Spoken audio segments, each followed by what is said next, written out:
Hello everybody, well on YouTube world, welcome to the finished product of our sweet potatoes here. I pulled out of the oven. If you watched the previous video, we were roasting sweet potatoes for homemade baby food. And just kind of saved a little time here. I went ahead and peeled a couple. Don't be alarmed, I left that there.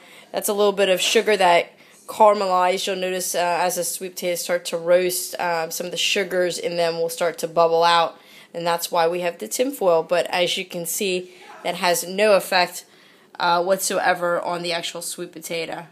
Those sweet potatoes are so sweet, you don't even need to add anything to them. Here's one of the sweet potatoes. I let them cool for about 15-20 minutes on the counter. And let's see if I can do this one-handed, but look how easy that peels. I mean, it just falls right out, basically.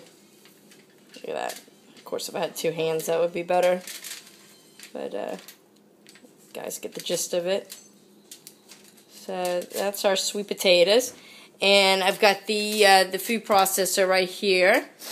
And basically, all I'm going to do is put these sweet potatoes in the food processor. Kind of playing around with the camera here, turning it this way so you guys can see the food better as opposed to me. But I'll say hello. How's everybody doing? I got sweet potato in my hands.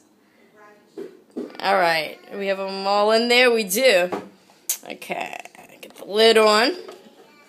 And I just have the S blade on there. And sometimes I'll add a little bit of water to it just to help fry it a little easier. I normally, I'm just going to wash my hands here real quick. I normally keep it pretty thick. That way, when I store it in the refrigerator and I go to reheat it, I just put some water in the kettle, heat it up, and just put it in a little container, have it sit in some hot water, and then I'll add a little hot water just to thin it down to the consistency I need. And that way, you know, I don't have, if I start off with really, really thin sweet potatoes, then by the time I go to add the hot water, they'll be like soup.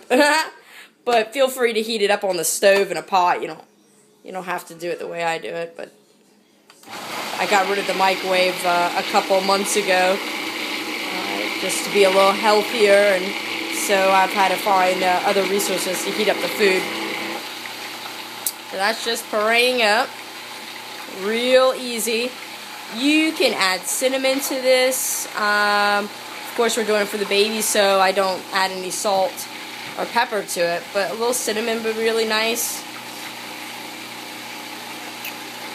You can even throw in roast some apples at the same time. I was suggesting in the last video some bananas go real nice with sweet potatoes. So let's have a look where we're at here.